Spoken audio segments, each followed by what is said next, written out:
Hello students, आज आपण 10th standard जॉमेट्रीसाठी important questions for board exam पाहणार आहोत. क्वेश्चन 20 काय दिला आहे पहा आपल्याला. Verify whether points A B and C are collinear or not. आता या ठिकाणी आपल्याला 3 पॉईंट्स दिलेले आहेत, ए बी अँड सी, आणि या तिन्ही पॉईंट्सचे आपल्याला कोऑर्डिनेट्स दिलेले आहेत आणि हे पॉईंट्स कोलिनियर आहेत की नाहीत हे आपल्याला विचारलेलं आहे. आता हे एक्झाम्पल आपण 2 मेथड्सनी सॉल्व्ह करू शकतो. एक तर आपण डिस्टन्स फॉर्म्युला यूज करून हे एक्झाम्पल सॉल्व्ह करू शकतो किंवा आपण slope of line formula use करून हे एक्झाम्पल सॉल्व्ह करू शकतो. आता या ठिकाणी हे एक्झाम्पल आपण slope of line formula use करून सॉल्व्ह करू. प्रथम आपण ए बी या लाईनचा स्लोप काढून घेऊ, त्यानंतर आपण बी सी या लाईनचा स्लोप काढून घेऊ आणि जर दोन्ही लाईनचे स्लोप आपल्याला इक्वल मिळाले तर हे तिन्ही पॉईंट्स कोलिनियर असणार आहेत. पहा, सॉल्व्ह करू आपण एक्झाम्पल. लेट एचे कोऑर्डिनेट्स आपण x1 y1 कन्सिडर करू. पॉईंट बीचे कोऑर्डिनेट्स आपण x2 y2 कन्सिडर करू. पॉईंट सीचे कोऑर्डिनेट्स आपण x3 y3 कन्सिडर करू. प्रथम आपण लाईन ए बीचा स्लोप काढून घेऊ. Slope of line A B is equal to y2 minus y1. Formula काय आपल्या स्लोपसाठी, y2 minus y1 upon x2 minus x1 is equal to y2 किती आहे पहा, -5, मायनस y1 किती आहे पहा, -3 आपण ब्रॅकेटमध्ये लिहू, upon x2 minus x1. x2 किती आहे 2 मायनस x1 किती आहे 1 is equal to -5 minus minus काय होईल, +3 अपॉन 2 मायनस 1 1. आता -5 + 3 किती येईल, -2 अपॉन 1. -2 अपॉन 1 म्हणजेच -2. म्हणजे slope of line A B काय मिळाला आपल्याला, -2. याला देऊ आपण इक्वेशन नंबर 1. आता आपण slope of line B C काढून घेऊ. Slope of line B C is equal to, आता आपण या ठिकाणी y3 मायनस y2 घेऊ.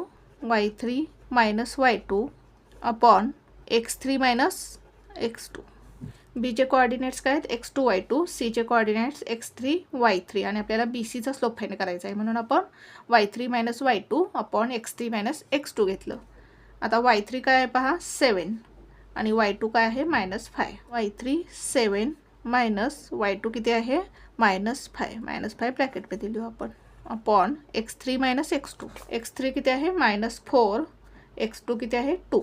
x3 मायनस 4 मायनस x2 किती आहे 2 इज इक्वल टू, येथे मायनस मायनस काय होईल, plus. 7 + 5 12 upon -4 -2. Minus minus plus होईल, 4 + 2 6 आणि साईन काय येईल, -6. भाग घालू आपण, 6 1 जार 6, 6 2 जार 12. म्हणजेच काय मिळालं आपल्याला, -2 अपॉन 1. -2 अपॉन 1 म्हणजेच -2. म्हणजे slope of line B C काय मिळाला आपल्याला, -2. याला देऊ आपण इक्वेशन नंबर 2. आपल्याला या दोन्ही लाईन्सचा स्लोप इक्वल मिळाला आणि या दोन्ही लाईनवरती बी हा पॉईंट कॉमन आहे. म्हणजेच या दोन लाईन नसून एकच लाईन असणार आहे आणि पॉईंट ए बी सी हे तिन्ही पॉईंट्स कोलिनियर असणार आहेत. पहा, लिहू आपण answer. From equation 1 and 2, slope of line A B is equal to slope of line B C and B is the common point. Therefore, points A, B and C are collinear. अशा प्रकारे हे example solve करायचं होतं. Next example solve करू आपण. Question 21 पहा. If sine theta is equal to 11/61, find the values of cos theta using trigonometric identity. आपल्याला sine थीटाची व्हॅल्यू दिलेली आहे आणि आपल्याला कॉस थीटाची व्हॅल्यू फाइंड करायची आहे ट्रिग्नोमेट्रिक आयडेंटिटी यूज करून. पहा, सॉल्व्ह करू आपण एक्झाम्पल.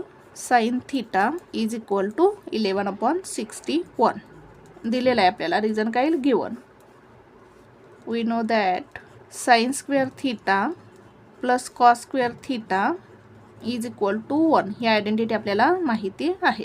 ही आयडेंटिटी यूज करून आपण एक्झाम्पल सॉल्व्ह करू. आता साइन थीटाची व्हॅल्यू आपल्याला दिलेली आहे. या ठिकाणी आपण साइन थीटाची व्हॅल्यू पुट करू. 11/61 साइन थीटाचा स्क्वेअर आहे, या ठिकाणी स्क्वेअर येईल, plus cos square theta is equal to 1.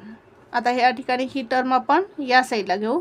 आता या ठिकाणी साइन नाही म्हणजे काय असणार आहे, प्लस असणार आहे. या बाजूला गेल्यानंतर मायनस होईल. Therefore cos square theta is equal to 1 minus 11 upon 61 bracket complete the whole square is equal to 1 minus 11 चा स्क्वेअर किती आहे 121.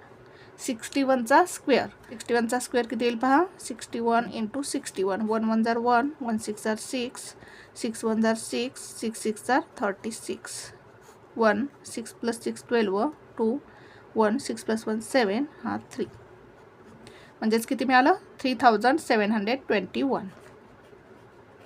आता या ठिकाणी आपण क्रॉस मल्टिप्लिकेशन करू. येथे काय नाही म्हणजे डिनॉमिनेटर 1 असणार आहे. 1 into 3721 किती येईल 3721 minus 121 into 1 121 upon 1 into 3721 किती येईल 3721 is equal to आता या 3721 मधून 121 मायनस करू 121 मायनस करू किती येईल पहा 1 minus 1 0 2 minus 2 0 7 minus 1 6 आणि हा 3 3600 म्हणजे या ठिकाणी किती येईल 3600 अपॉन 3721. हे काय मिळालं आपल्याला कॉस स्क्वेअर थीटाची व्हॅल्यू मिळाली कॉस स्क्वेअर थीटा. आता आपल्याला काय फाइंड करायचं आहे कॉस थीटाची व्हॅल्यू आपल्याला फाइंड करायची आहे. मग काय करू आपण दोन्ही साईडचे स्क्वेअर रूट घेऊ taking square root of both the sides. आता कॉस स्क्वेअर थीटाचं स्क्वेअर रूट काय येईल cos theta is equal to 3600चं स्क्वेअर रूट काय येईल ते 60चा स्क्वेअर काय येणार आहे 3600 अपॉन 3721 कशाचा स्क्वेअर आहे 61चा. आता आपण करून पाहिलेला आहे या ठिकाणी 61 into 61 किती मिळाला आपल्याला 3721 म्हणजेच 3721चा स्क्वेअर रूट काय आहे 61 म्हणजेच कॉस थीटाची व्हॅल्यू काय मिळाली आपल्याला 60/61. अशा प्रकारे आपल्याला हे एक्झाम्पल सॉल्व करायचं होतं. क्वेश्चन 22 पहा radius of a sector of a circle is 3.5 centimetre and length of arc is 2.2 centimetre find the area of the sector. आता या ठिकाणी मी रफ फिगर काढलेली आहे. एक सर्कल आहे या सर्कलमध्ये हा सेक्टर आहे. या सेक्टरची रेडियस आपल्याला दिलेली आहे 3.5 centimetre and length of arc is 2.2 centimetre आणि ही जी आर्क आहे या आर्कची लेंथ आपल्याला दिलेली आहे 2.2 सेंटीमीटर आणि आपल्याला या सेक्टरचा एरिया फाइंड करायचा आहे. आता आपल्याला एरिया ऑफ सेक्टर काढण्यासाठी 2 फॉर्म्युले माहिती आहेत. फर्स्ट फॉर्म्युला आहे theta upon 360 into pi R square. Second formula आहे एल इंटू आर अपॉन 2. आता या ठिकाणी आपल्याला लेंथ दिलेली आहे रेडियस दिलेले आहे मग आपण हा सेकंड फॉर्म्युला यूज करून एरिया ऑफ द सेक्टर काढून घेऊ. पहा सॉल्व करू आपण एक्झाम्पल.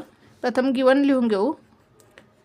काय दिलेलं आहे आपल्याला radius of a sector of a circle is 3.5 centimetre R is equal to 3.5 centimetre and length of arc is 2.2 centimetre. Length of arc L is equal to 2.2 centimetre आणि आपल्याला काय फाइंड करायचं आहे area of the sector. To find area of the sector. Solution लिहू आपण. We know that formula लिहून घेऊ आपण area of sector A is equal to formula काय आहे एल इंटू आर अपॉन 2 म्हणजेच length into radius upon 2. Length किती दिलेली आहे आपल्याला 2.2 इंटू रेडियस किती दिलेली आहे 3.5 अपॉन 2 भागवलं आपण या ठिकाणी 2 1 जार 2 2 1 जार 2 पॉईंट 2 1 जार 2 म्हणजेच काय 1.1 is equal to 1.1 into 3.5. Multiplication करू आपण 1.1 इंटू 3.5. 5 1 जार 5 5 1 जार 5 0 3 1 जार 3 3 1 जार 3 5 प्लस 0 5 5 प्लस 3 8 आणि हा 3 1 2 2 डिजिट नंतर पॉईंट येईल 1 2 म्हणजेच आन्सर किती आलं 3.85. 3.85 युनिट काय येईल एरिया फाइंड केलेला आहे आपण सेंटीमीटर स्क्वेअर. म्हणजेच आपल्याला एरिया ऑफ सेक्टर काय मिळाला 3.85 सेंटीमीटर स्क्वेअर. आन्सर लिहू आपण खाली. Therefore area of sector 3.85 centimetre square. अशा प्रकारे आपल्याला हे एक्झाम्पल सॉल्व करायचं होतं. Thank you for watching this video. जर तुम्हाला व्हिडिओ आवडला असेल तर व्हिडिओला लाईक करा, कमेंट करा, शेअर करा आणि चॅनलला सबस्क्राईब करा.